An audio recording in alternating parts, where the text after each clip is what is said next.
말씀을 한번 보겠습니다. 마가복음 9장 14절에서 19절인데요. 다 보지 않고 23절과 24절 두 구절만 볼 것입니다.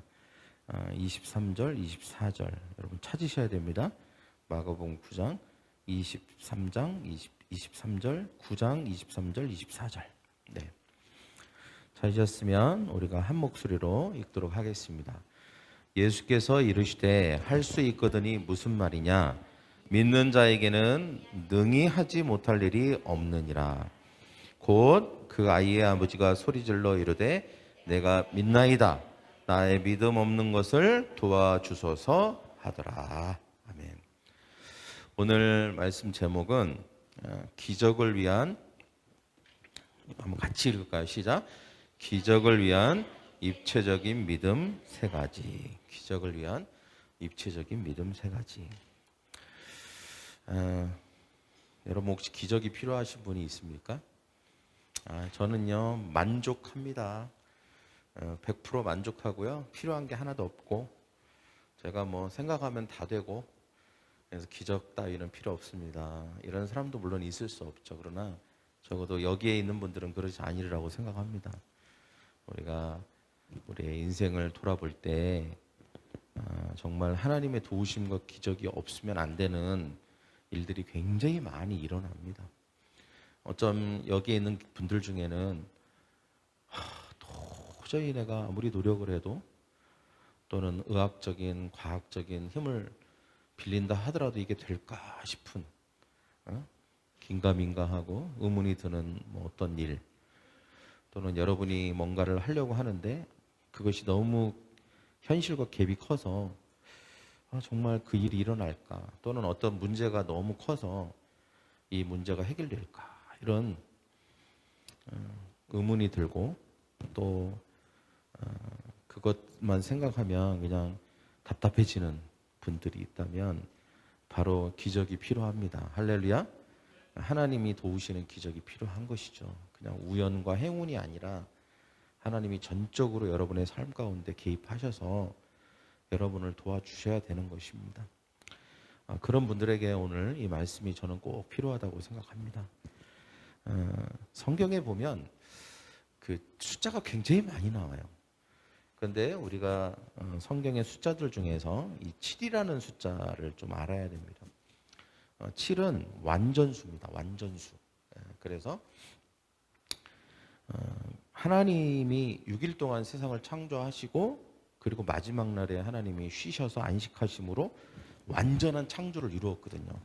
그래서 완전한 창조는 7일이 돼서야 이루어진 것입니다. 하나님 또는 하나님의 일을 가리킬 때 완전하다는 의미의 7을 씁니다. 그러나 하나님이 만드신 피조물인 사람은 그 숫자를, 어떤 숫자를 쓰냐면 6이라는 숫자를 씁니다. 6. 그래서 우리가 나중에 계시록에 가면 6이라는 숫자들이 또 나와요.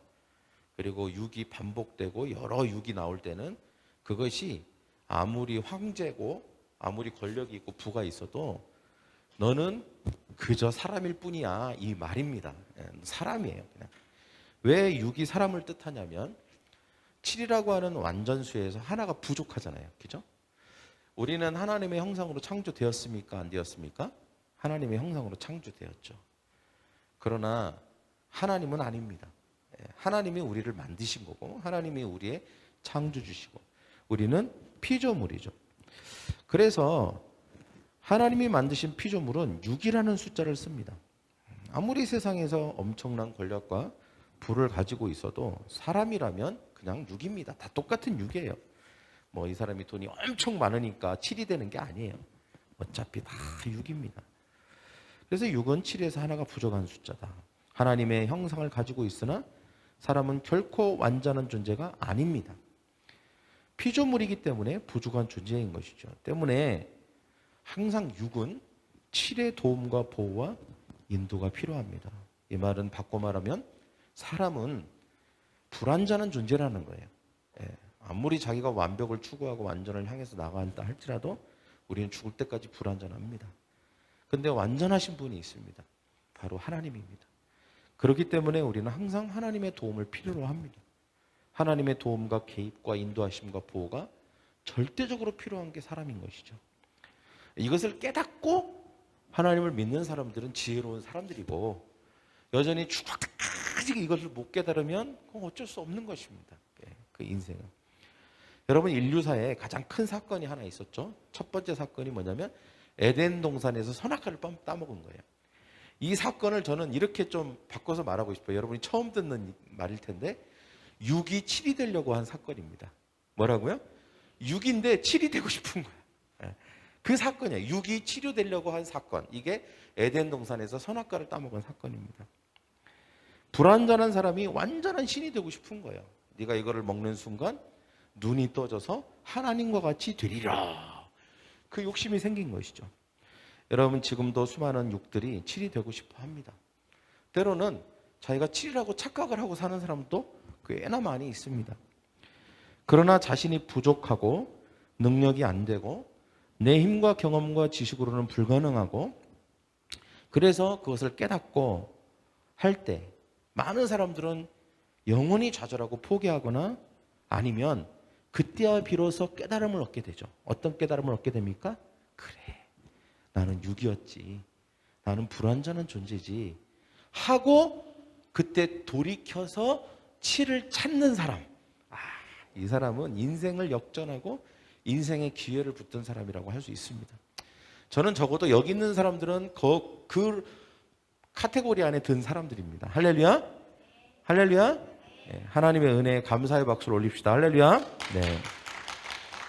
근데 이때 필요한 게 뭐냐면 믿음이에요. 믿음. 네, 믿음이 필요한 것이죠. 믿음은 우리를 하나님께로 인도해 줍니다. 하나님의 능력에 닿도록 만들어 주는 것이죠. 오늘 성경을 보니까 예수님께서 3명의 제자들과 함께 변화산에 올라가셨어요. 나머지 제자들은 땅에 저 밑에 있었습니다. 그런데 그때 제자들끼리 있는데 마침 귀신 들린 아들을 어떤 아버지가 데리고 왔는데 너무 심하게 들려서 막 불에도 들어가고 물에도 들어가고, 이 아이가 이제 곧 죽게 생긴 거예요. 그러니까 아버지가 너무 안타까워서 예수님께 데려왔는데 예수님은 안 계시는 거예요. 제자들이 있었습니다. 그래서 제자들에게 부탁을 했어요. 우리 아들을 좀 치유해주고 고쳐달라고. 그런데 9장 18절 하반절에 보면 그렇게 하지 못했습니다. 아무리 기도를 하고 아무리 뭔가를 해도 이 아이가 고침을 받지 못했어요. 그래서 나중에 예수님께서 오셨을 때 아버지가 예수님께 달려가서 하소연을 합니다. 18절에 이렇게 얘기하죠. 내가 선생님의 제자들에게 내쫓아 달라고 하였으나 그들이 능히 하지 못하더이다. 능히 하지 못하더이다. 즉 이 말은 기적이 일어나지 않았다는 것입니다. 분명히 예수님의 제자들은 하나님을 믿고 예수님을 믿었는데 왜 기적이 일어나지 않았지?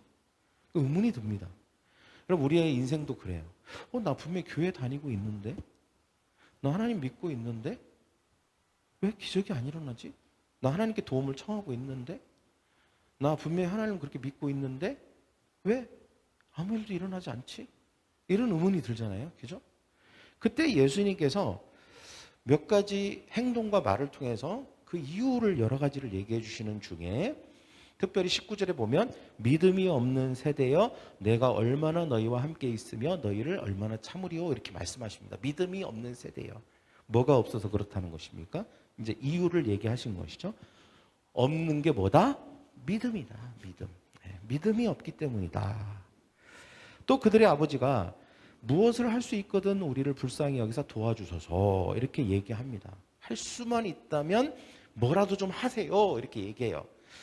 이 말은 마치 아버지 입장에서 이런 생각을 했던 것 같아요. 뭐냐면 이거는 제자들이 뭐가 부족해서 그렇다. 그리고 지금 예수님이 왔는데도 아직까지 아무 일도 일어나지 않으니까 예수님이 뭔가를 안 했기 때문이다. 여러분, 우리도 그런 생각을 많이 합니다. 나는 분명히 기도도 하고 교회도 다니고 헌금도 하고 다 하는데 뭔가 하나님께서 아무 일도 일어나고 있지 않다는 것은 뭔가 하나님이 뭘 안 하고 있기 때문이다. 물론 때로는 하나님이 뭘 안 하실 때도 있어요. 일부러 기다리게 하실 때도 있습니다. 그러나 여기 지금 아버지의 생각은 어떤 생각이냐면 이건 전적으로 예수님의 능력의 문제인 거예요. 예수님이 뭘 하고 안 하고에 따라서 기적이 일어나고 안 일어나고가 결정된다고만 전적으로 생각하는 것입니다. 그러니까 자기의 어떤 부분은 거기에 포함되어 있습니까? 안 되어 있습니까? 안 되어 있는 거예요. 그런데 예수님은 그렇게 생각하지 않으셨어요. 이것은 나의 능력의 문제가 아니다. 이것은 어쩌면 너의 문제다. 이렇게 얘기하신 거예요. 그러면서 이것을 뭐라고 얘기하십니까? 무엇이든지 좀 해주세요. 그러니까 내가 무엇을 안 해서가 아니다. 오히려 지금 필요한 것은 무엇이냐? 네가 믿음을 갖는 것이다. 이렇게 말씀하십니다. 그래서 예수님께서 이렇게 말씀하시죠. 뭐 좀 해주세요. 그러니까 뭐 좀 할 수만 있으면 해주세요. 그러니까 할 수 있거든이 무슨 말이냐? 믿는 자에게는 능치 못함이 없느니라. 지금 예수님께서 어떤 부분을 지금 변화를 주시는 것입니까? 예수님이 지금 능력을 발휘하지 않았으니까 내가 그럼 능력을 발휘할게 라고 하는 부분에 변화를 주신 것입니까? 아니면 그 아버지의 마음이나 태도의 변화를 주시고 계시는 것입니까? 아버지의 마음과 태도를 변화를 주고 싶으신 거예요, 예수님이. 그런데 어떤 마음의 태도와 어떤 마음을 변화를 주고 싶으신 것입니까? 바로 믿음의 부분. 그러니까 믿음이 없기 때문에 믿음을 가져야 된다는 거예요. 믿음이 없으면 안 된다는 거예요. 그래서 믿는 자는 네가 믿으면 기적이 일어날 거다. 이렇게 말씀하시는 것이죠. 근데 저도 그렇지만 제가 하는 착각 중에 하나는 이겁니다. 나는 충분히 믿고 있다고 생각하는 거죠. 나는 충분히 믿고 있는 것 같아요. 이건 주관적인 태도입니다. 나는 나 믿는데? 뭐 이런 생각이 딱 들 수 있어요. 그러니까 여러분이 여러분의 삶의 어떤 문제나 어려움을 딱 보고 그 다음에 또 어떤 믿음이라고 하는 것을 서로 대비시켜 봤을 때 이것이 나는 믿는 것 같은데? 이라고 하는 생각이 들 수 있습니다. 근데 이거는 어쩌면 주관적일 수 있다는 것이죠. 저는 이 아들의 아버지가 믿음을 가지고 분명히 예수님께 나간 건 분명해요. 그러나 예수님이 보실 때는 그렇지 않았습니다. 예수님이 볼 때는 더 확실하고 분명하고 더 강한 믿음이 필요했다고 예수님이 보신 거예요. 그래서 예수님의 어떤 행동이나 예수님이 뭘 하고 안 하고를 변화를 주신 게 아닙니다. 철저하게 아버지, 그 믿음을 통해서 기적이 일어나야 될 대상인 그 아버지의 어떤 부분을 변화를 주기를 원하셨던 것이죠. 그게 바로 믿음입니다. 믿음. 저를 한번 따라할까요? 믿음. 근데 이 믿음을 가지면 된다. 이 대화의 핵심이 무엇이냐? 바로 믿음입니다. 문제를 풀고 소원을 이루기 위해서는 믿음이 키라는 거예요. 여러분, 기적을 위해서는 믿음이 필요한데, 근데 이 믿음이라고 하는 게 입체적인 부분이 분명히 있다는 것입니다. 입체적이라는 것은 이렇게 단면적이지 않다는 거예요. 뭔가 여러 다차원적인 부분이 있어요. 유기적으로 이것이 작동해야만 믿음이 작동을 합니다. 그냥 단지 내가 믿습니다 이렇게 말한다고 되는 것도 아니고 그냥 생각만 믿는다 이렇게 생각하는 것도 아니에요. 제가 이제 유격 때 조교였잖아요. 그러면 제가 막 레펠도 태우고 막 줄 타고 막 저기서 막 하고 그러면 막 담대하게 타는 애들이 있는가 하면 굉장히 고소공포증 있는 친구들이 있어요. 이런 친구들을 막 태우려고 하면요, 이 줄을 잡고 그러니까 가지를 않아요. 얼마나 힘이 세지 뒤에서 밀어도 안 나가요. 막 뒤에서 어떤 조교들은 막 욕도 하고 뒤에서 발로 차기도 하고 하는데 막 바지끄레기를 잡고 안 내려가는 친구들이 있어요. 그러면 이제 그런 친구들이 좀 담대하게 안전하게 내려갈 수 있다는 사실을 좀 도와주기 위해서 여러 가지를 이거 절대 끊어지지 않아. 너 죽지 않아. 여기 뒤에 뭐 이게 달려 있으니까 너 결코 걱정하지 않아도 돼. 막 얘기를 해줘요. 그런데도 막 안 될 때가 있어요. 그러면 또 사랑하는 사람 3번 부르세요. 몇 번 올빼미 사랑하는 사람 있습니까? 네, 있습니다. 누구를 사랑하십니까? 그럼 어머니를 사랑합니다. 또 애인 이름을 애인 사랑합니다. 그래. 그러면 애인 어머니 3번 크게 복창 그러면 이제 어머니 하면서 어머니를 떠올리면 이제 좀 안심이 돼. 그때 뒤에서 빵 차요 그냥. 예. 그래도 안 내려가. 어머니 뭐 지은아 그러는데 말은 그렇게 하고 있는데 막 뒤로 이렇게 안 가려고 그래. 예. 예. 야 안전하다니까. 네 알겠습니다. 그러면서 뒤로 가. 예. 이게 생각, 감정, 의지가 따로 움직이는 거예요. 분명히 야 뒤에 괜찮아 끈도 달려있고 이거 두께 봐 절대 안 끊어져. 알았지? 걱정하지 마. 예 알겠습니다. 그리고 야 걱정하지 말라니까. 엄마 불러. 애인 불러. 그러면 어머니 하는데 의지는, 생각은 분명히 대답도 했어요. 동의했단 말이죠. 그리고 감정도 조금 괜찮아졌어.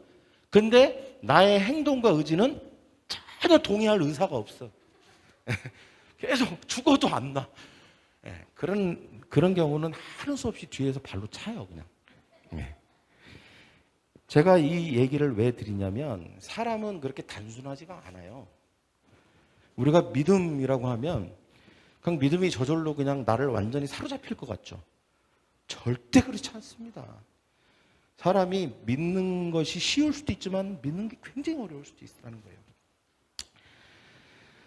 여러분 왜 입체적인 믿음이 필요하냐면 사람이 영혼 육으로 되어 있고 그리고 영혼 육 중에 그 혼도 입체적이에요. 혼도 그냥 혼이 아니에요. 지적인 영역이 있고 감정적인 영역이 있고 의지적인 영역이 있어요. 물론 우리가 무슨 말을 하거나 행동을 할 때 그것을 딱딱딱 구분하지 못해요. 내가 방금 전에 들었던 얘기에도 거기에는 분명히 의지적인, 감정적인, 그 다음에 지적인 부분이 들어가 포함되어 있어요. 그러나 이것을 요건 의지, 요건 감정, 요건 지적인 거 이렇게 탁탁탁 우리가 다 인지하고 살지 않는다는 거예요. 그러나 여러분 믿음이라고 하는 것도 분명히 지적인 부분에 있어서 믿음의 동의가 돼야 돼요. 그리고 감정적인 부분에 있어서도 동의가 돼야 돼요. 그리고 자연스럽게 그게 의지적인 부분에 동의가 되면서 움직여야 되는 거예요. 그래야 그게 입체적인 믿음인 거예요. 그리고 그 믿음이 강한 믿음인 거예요.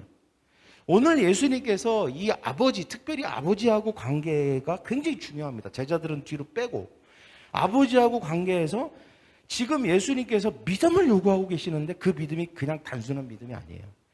아주 입체적인 믿음을 요구하고 있다는 거예요.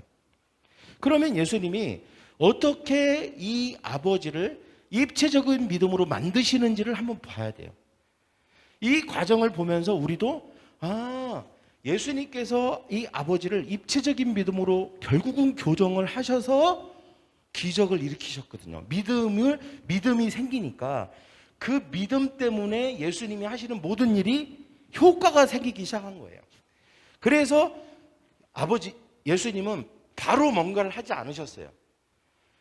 믿음을 교정해서 뭔가를 하셨어요. 그래야 효과가 되니까. 이게 되지 않은 상태에서는 예수님이 아무리 뭘 해도 안 되는 거예요. 그러니까 예수님께서 믿음의 교정을, 입체적인 믿음을 만들어 놓으시고 그리고 하신 것입니다. 자, 우리가 예를 하나 더 들게요. 제가 3번인가 의자에 앉았는데 의자가 부서진 경험이 있어요. 유빈아 너무 크게 웃었어. 제가 뭘 잘못 계산했냐면 플라스틱 의자 중에 아주 불량품이 많아요.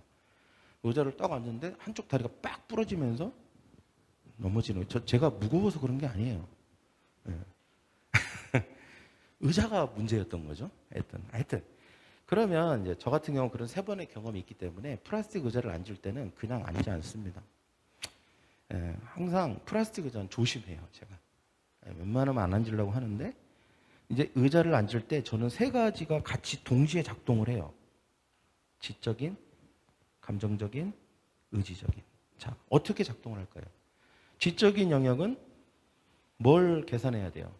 이게 불량이 아닌지를 봐야죠.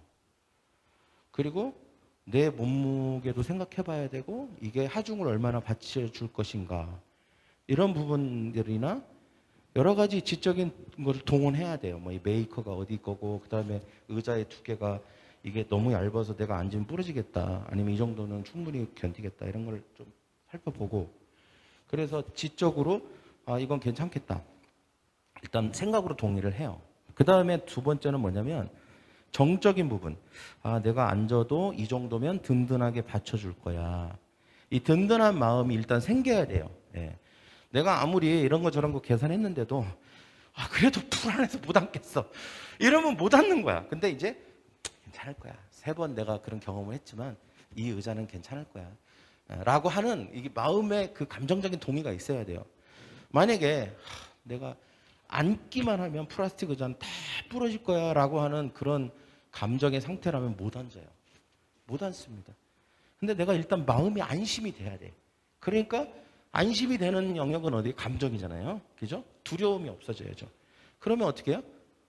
이제 앉아야 되는데 마지막으로 뭐가 작동을 해야 앉냐면 의지가 작동을 시켜야 돼요. 뭐냐면 의지가 앉는 거예요. 이 두 가지가 되니까 앉는 거예요. 행동을 한 거죠. 그래서 그 의자 하나 앉는 거에도 지정이가 다 작동되는 거예요.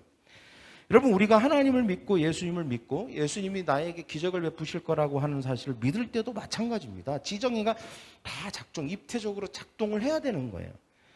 그래서 우리가 첫째 중요한 게 뭐냐면 믿음을 생각해서 받아들여야 돼요. 저를 따라 믿음을 생각해서 받아들여라. 우리는 사실 합리적인 거 좋아하고 논리적인 거 좋아하고 과학적인 거 좋아하죠. 그러나 이런 것들이 때때로 믿음을 깎아먹을 때가 많이 있습니다. 근데 믿음이 언제 생기고 언제 믿음이 증가되냐면 여러분 뭘 합리적이고 과학적이고 막 논리적인 거에 너무 집중하면 오히려 믿음이 자라질 않아요. 근데 믿음이 쑥쑥 자라게 하는 게 있어요. 그게 뭐냐면 하나님의 말씀이에요. 할렐루야.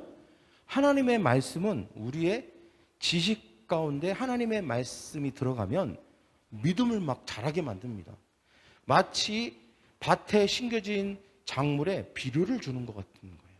막 믿음이 쑥쑥쑥쑥 자라게 돼 있어요. 여러분 귀신 들린 아들을 데리고 온 아버지를 보십시오. 분명히 자기는 믿음이 있다고 생각하지만 믿음이 예수님이 볼 때는 상당히 부족했어요. 그런데 언제 믿음을 갖게 됩니까? 오늘 23절에 보면 이 사람이 할 수만 있으면 뭔가 해주십시오라고 했을 때 예수님께서 이르시되 그랬어요. 여기 성경 말씀 같이 읽겠습니다. 시작. 예수께서 이르시되. 자, 이르시되라고 하는 건 예수님이 말씀하셨다는 거죠. 시작. 할 수 있거든이 무슨 말이냐? 믿는 자에게는 능치하지 못함이 없느니라. 뭐라고 말씀하셨죠? 믿는 자는 능한 다 이루어진다라고 말씀을 하셨습니다. 말씀을 했어요. 그전에는 믿음이 애매모호했어요. 믿는 것도 아니고 안 믿는 것도 아니고 믿기도 하고 안 믿기도 하고 하는 이런 마음의 상태였는데 예수님이 그 말씀을 하시고 그 말씀을 듣자마자 이 모호함이 사라졌습니다. 갑자기 믿음이 생긴 거예요. 이 아버지가. 그러니까 23절에 뭐라고 하냐면 24절에 뭐라고 하냐면 내가 믿나이다. 저를 따라해볼까요? 내가 믿나이다. 믿음이 생긴 거예요. 믿음이. 생각에 말씀이 들어오니까 그 생각을 통해서 자기가 그 생각에 들어온 믿음에 동의를 하는 것이죠. 우리도 마찬가지입니다. 우리가 언제 믿음이 생길까? 한번 생각해 보세요. 여러분이 기적에 대한 문제가 해결될 거라고 하는 것에 대한 하나님이 도우셔서 승리할 거라고 하는 것에 대한 믿음이 언제 믿음이 생기던가요? 네, 언제 믿음이 생기던가요? 하나님의 말씀을 들을 때 아닙니까? 하나님의 말씀을 듣고 하나님의 말씀을 읽고 하나님의 말씀을 내 생각 가운데 받아들일 때예요. 예, 그냥 듣기만 하는 게 아니죠. 듣고 여기서 일로 바로 나가는 경우도 많고 듣는데 탕탕 쳐내는 경우도 많잖아요. 내 생각은 다른데 내 생각은 다른데 정말 그럴까? 합리적이지 않은데 논리적이지 않은데 과학적이지 않은데 탕탕 쳐내는 거예요. 들어요. 듣지만 심겨지진 않아. 생각이 안 심겨져요. 생각을 떠돌다가 떠나가요.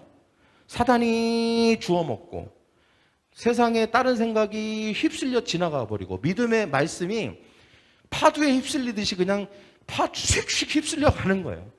도무지 내 생각에 심겨진 말씀이 없어. 그러니 이게 믿음이 생길 수가 없죠. 근데 하나님의 말씀을 들어요. 그리고 내가 합리적이지 않고 논리적이지 않지만 생각으로 받아들여요. 예, 아멘 하는 것입니다. 아멘. 그리고 동의하려고 해요. 그리고 안 되면 또 말씀을 더 봐요. 언제까지 봐야 될까요? 이 생각에 하나님의 말씀이 완전히 받아들여질 때까지 말씀을 충분히 봐야 되는 것입니다. 저는 이 말과 이 말이 동일하다고 생각해요. 믿음이 부족하다는 것은 말씀이 부족하다는 것과 같은 말이에요. 내가 믿음이 부족하다.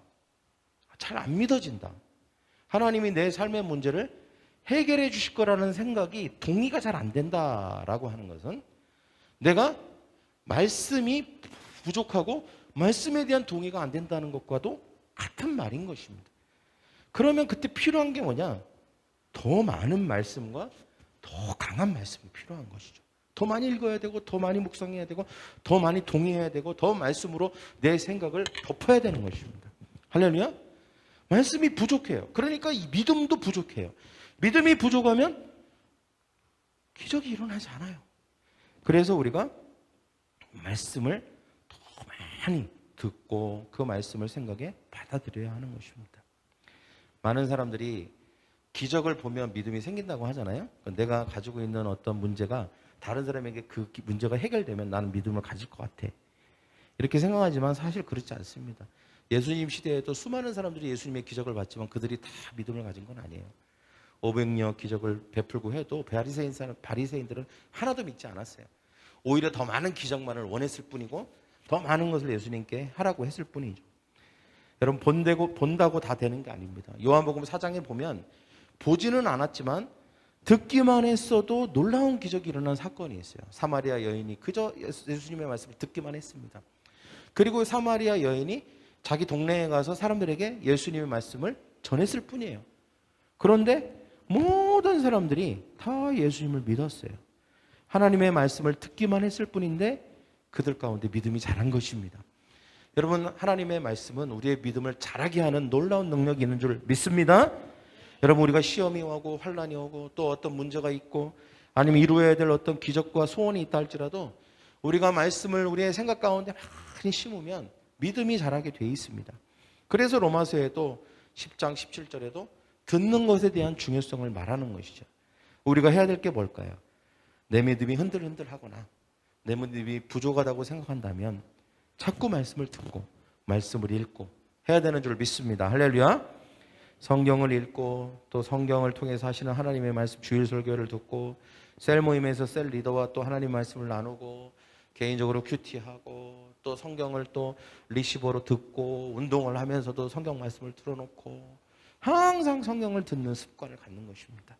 그때 그 성경을 듣는 것이 단지 그냥 그 듣는 걸로 끝나는 게 아니라 우리 안에 생각 안에 믿음을 받아들이는 것입니다. 말씀을 듣는 것은 믿음을 받아들이는 것입니다. 그럼 믿음이 입체적으로 자라게 되는 역사가 일어나게 될 줄 믿습니다. 할렐루야. 그 다음에 두 번째는 뭐냐면 믿음을 감정에서 받아들이는 것입니다. 뭐라고요? 감정에서 받아들이는 것이죠. 24절 같이 읽겠습니다. 시작. 곧 아이의 아버지가 소리질러 이르되 내가 믿나이다. 나의 믿음 없는 것을 도와주소서 하더라. 자, 생각에서 이제 받아들였죠. 네, 내가 믿나이다 하면서 생각 분명히 그 전과는 다른 태도가 나왔습니다. 생각에 다른 태도가 나왔어요. 그런데 이 생각이 생각에서 머물면 입체적이지가 않은 거예요. 훨씬 입체적이어야 믿음이 강한 믿음이 되는데 입체적이려면 생각에 감정이 동의가 돼야 돼요. 이 감정이. 그러니까 진짜 믿는데 그 믿으니까 갑자기 감정이 안정감을 누리는 거예요. 두려움이 없어지고 그리고 감정에 힘이 생기는 거예요. 여러분, 감정에 힘이 있냐 없냐를 뭘로 알 수 있냐면 몸이 힘이 있기 전에 감정의 힘이 먼저 빠집니다. 근데 이 감정은 생각에 영향을 받아요. 몸에도 영향을 받지만. 그래서 감정이 이렇게 처져 있잖아요. 감정이 우울하고 의욕도 없고 뭘 하면 다 실패할 것 같고 걱정과 염려가, 불안과 초조가 막 찾아오고 기대감이 사라지고, 이게 감정이 지금 병든 거예요. 예. 그러니까 감정의 믿음의 영역, 믿음이 감정의 영역 가운데 받아들여지면 이런 증상이 사라집니다. 갑자기 평안이 찾아오고, 할 수 있을 것 같고, 될 것 같고, 불안하지 않아요. 안심, 막 내가 지금 막 바다 위를 걷고 있는데도 괜찮아. 아무렇지도 않아요. 그리고 뭔가 힘이 생겨, 막 감정에 힘이 생겨. 뭔가 할 수 있을 것 같아. 막 이런 감정에 힘이 생긴다는 거예요. 이게 바로 감정 가운데 믿음이 생길 때 일어나는 현상이에요. 그러면 우리가 이 감정에 어떻게 해야 믿음이 생길까요? 감정의 믿음이. 말씀만 들어서는 안 됩니다. 말씀만 들어서는 안 돼요. 어떻게 해야 되냐면 기도를 해야 됩니다. 기도. 그래서 믿음이 생각에 있다가 가슴으로 내려와야 돼요. 네. 가슴으로 내려와요. 제가 아까 유격 때 얘기했지만 괜찮아, 안전해. 그러면 예, 알겠습니다. 그렇지만 마음은 불안한 거예요. 그런데 이것의 불안함이 사라질 때 비로소 그 군인은 뛸 수 있어요. 불안하면 못 뛰죠. 공황장애가 그거더만요. 생각의 공포. 우울증은 감정의 공포. 이 감정의 공포가 있으면 몸이 안 움직여요. 네. 우울한데 어떻게 몸이 움직여요? 의욕이 없는데. 여러분이 감정이 그런 상태에서는 예수님이 뭘 하기가 어렵습니다. 그래서 여러분, 우리의 감정이 믿음을 받아들이는 감정이 되기 위해서는 기도가 필요한 거예요. 충분한 기도가 필요합니다. 근데 오늘 그러면 이 아버지에게서 발견할 수 있는 이 감정의 믿음을 받아들이는 부분이 어떤 부분일까요? 여기 뭐라고 합니까? 나의 믿음 없는 것을 도와주소서. 내가 믿나이다. 분명히 생각은 받아들였는데 감정까지는 동의가 안 되는 거예요. 믿나이다 하는데 내 감정은 여전히 불안한 거예요. 여전히 잘 모르겠는 거예요. 그러니까 자기도 아는 거예요. 자, 보십시오. 그전에는 생각도 믿지 않았어요. 그러니까 할 수 있으면 이라고 얘기했죠. 그게 생각에서 나온 말이거든요. 그런데 이제 예수님이 생각을 탁 고쳐주셨어요. 할 수 있거든이 무슨 말이냐. 믿는 자에게 능치 못함이 없느니라 하면서 생각을 딱 바꿔주셨어요. 그러니까 갑자기 번쩍 정신이 나면서 내가 믿나이다 해요. 그러니까 생각이 바뀐 거예요. 그런데 생각은 바뀌었는데 감정은 여전히 불안한 거예요. 그러니까 이 사람이 감정이 너무 불안하니까 이 사람이 얘기하는 거예요. 나를 좀 도와주세요. 여전히 나는 감정이 불안해요. 될지 안 될지 모르겠어요. 너무 두려워요. 라고 말한 거예요. 근데 이게 뭐냐? 기도예요. 기도. 우리로 치면 기도인 거예요. 여러분, 여전히 내가 말씀을 듣고 동의는 하는데 불안해. 초조해. 뭔가 확신이 없어. 왔다 갔다 해. 그러면 충분히 기도하셔야 돼요. 그게 사라질 때까지예요. 기도는 하루에 40분 하면 됩니까? 20분 하면 됩니까? 아니, 어떤 사람은 1시간을 더 해야 그게 사라질 사람이 있고, 어떤 사람은 10분만 해도 사라질 사람이 있고, 사람마다 다 달라요. 정할 수가 없어요. 근데 분명한 거 하나는 있어요. 그게 사라질 때까지 기도해야 돼요. 네. 그 감정의 두려움이 사라질 때까지. 충분히. 그러면 감정적으로 내가 믿음을 받아들이는 거예요. 그러면 감정적으로 내가 믿음을 받아들이면 어떤 현상이 일어나냐면 지치지가 않아요. 열정이 생겨요. 감정이 살아난다는 것이죠. 기도는 뭐냐?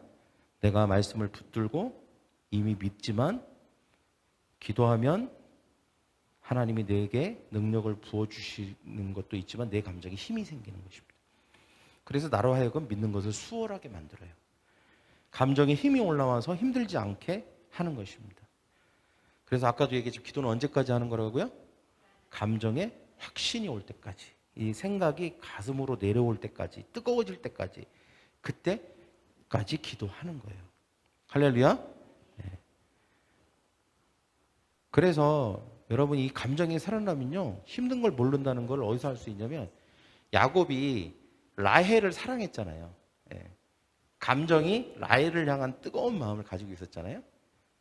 그러니까 라헬을 위해서 14년을 희생을 했는데 7년이 하루 같다고 그랬어요. 예. 시간이 언제 지나갔는지 모르게 지나가요. 안 힘들었다는 거예요. 그 고된 일을 하고도 힘들게 느껴지지 않았다는 거예요. 우리의 감정이 강하면요 힘들게 느껴지지가 않아요. 예. 그게 우리 감정이 살아날 때, 믿음이 들어올 때 놀라운 점입니다. 우리가 문제를 해결하기 위해서는 문제도 문제지만 내 감정이 그 문제에 너무 약해요. 문제에 비해서. 그 감정이, 그 문제에 대해서 우리의 감정이 강해지면 그 문제를 대할 때 우리가 그렇게 힘들게 느껴지지가 않아요. 오히려 그게 단순해 보이거든요. 그러기 위해서 필요한 게 기도예요, 기도. 기도가 부족하면 이게 되지가 않는 것입니다. 할렐루야. 충분히 기도해야 되는 줄 믿습니다. 할렐루야. 그 다음에 세 번째 입체적으로 받아들일 때 세 번째는 뭐예요? 믿음을 의지적으로 받아들이는 것입니다. 24절에 보니까 곧 그 아이의 아버지가 소리질러 이르되 내가 믿나이다. 나의 믿음 없는 것을 도와주소서. 말씀과 기도를 통해서 우리의 생각과 감정에 힘이 생기면 우리가 이제 의지를 동원할 수 있는 것이죠. 아버지에게서 발견되는 의지적인 믿음의 모습이 뭘까를 봤을 때 저는 소리질러입니다. 소리질러. 사람이 생각이나 감정에 믿음이 없으면요 소리가 안 나와요. 일단 아무 말도 안 해요. 생각이 힘이 없고 감정에 힘이 없으면 소리가 안 나와요. 큰 소리도 안 나오지만 뭔가 긍정적인 소리도 안 나와요. 내가 믿나이다 라고 소리를 질렀잖아요. 이게 생각에, 그러니까 의지가 같이 움직인 거죠. 의지가. 생각에 믿음을 받아들이면 의지도 같이 따라가요. 그냥 바로바로 따라갑니다. 나를 도와주소서라고 말했잖아요. 의지도 같이 바로바로 따라가는 거예요. 그래서 저는 이 아버지에게서 의지가 작동하는 것을 보게 됩니다. 하나님이 주신다. 하나님이 승리하게 하실 거라고 소리를 내요. 소리를. 의지가 작동하기 시작하면. 그리고 소리를 따라서 행동도 같이 따라오게 돼 있는 것이죠. 다시 자기 아들을 예수님 앞으로 데려간다거나 뭐 이런 행동을 했겠죠. 그래서 의지의 영역에 두 가지 중요한 축이 있는데 하나는 소리, 그다음에 하나는 행동입니다. 행동 전에 먼저 말부터 한다는 거예요. 말을 들어보면 여러분 믿음이 어느 정도 충분히 있는지 아닌지는 여러분 스스로 파악하기 쉬워요. 테스트하기 쉬워요. 여러분 말 보면 압니다. 말. 내가 무슨 말을 하는지가 보면 내가 믿음이 충분한지, 기적이 일어날 만한 충분한 믿음을 가지고 있는지 아닌지가 알 수 있어요. 그 말에 따라서 행동도 하기 때문에. 그래서 여러분 우리가 의지적인 요소에도 하나님 예수님을 향한 그 믿음을 받아들여야 하는 것입니다. 그리고 우리가 말과 그리고 우리의 행동을 통해서 모든 지성과 감정이 함께 유기적으로 움직이면서 입체적으로 믿음이 작동이 돼야 그때 하나님께서 예수님을 통해서 하시는 일도 가장 효과적일 수 있다는 것입니다. 어찌 보면 이 아이는 굉장히 힘든 케이스였어요. 이런 유는이라고 얘기하신 것이 아주 힘든 케이스라는 뜻이거든요. 그럼에도 불구하고 아무리 불가능하고 힘들고 세상에서 어렵다고 말하는 이런 힘든 케이스를 할지라도 결국 믿음을 작동시키면 하나님께서 불가능한 것도 가능케 하실 것이다 라고 하는 것을 우리에게 잘 보여주는 말씀이라고 할 수 있습니다. 결론을 맺겠습니다. 입체적인 믿음을 가지십시오. 할렐루야. 말씀을 통해서 생각의 힘을 얻으셔야 됩니다. 그리고 기도를 통해서 감정의 힘을 얻으셔야 됩니다. 그리고 의지적으로 말하고 행동할 수 있어야 됩니다. 그때 기적이 일어날 줄 믿습니다. 할렐루야. 입체적인 믿음을 갖는 저와 여러분이 되기를 축원합니다. 이 시간 우리가 같이 한번 기도할 때 가슴에 손을 얹고 이 시간 함께 소리를 내서 기도하기를 원합니다. 하나님은 우리의 입술의 고백을 듣기를 원하십니다. 어쩌면 여러분의 지금 기도할 때 생각과 감정은 여러분의 말을 따라오지 못할 수 있어요. 그러나 여러분 오늘 말씀을 들으면서 내가 하나님 나에게도 믿음을 주시옵소서라고 하는, 나를 믿음을 갖도록 도와주세요라고 하는 기도를 주님 앞에 올리시기를 원합니다. 그리고 내 생각 가운데 믿음을 받아들일 수 있도록 도와주시옵소서.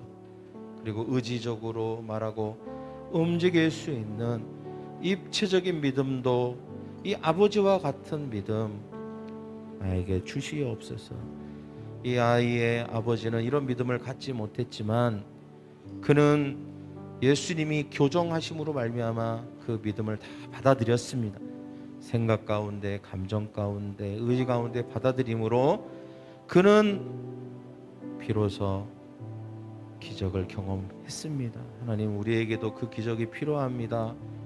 내가 생각 가운데 하나님의 말씀을 받아들일 수 있도록, 믿음을 받아들일 수 있도록, 내가 감정 가운데 그 믿음을 받아들일 수 있도록, 의지 가운데 믿음을 받아들일 수 있도록 나에게 긍휼을 베풀어 주시옵소서라고 우리 다 같이 그렇게 통성으로 입을 벌려서 기도하겠습니다. 기도합니다.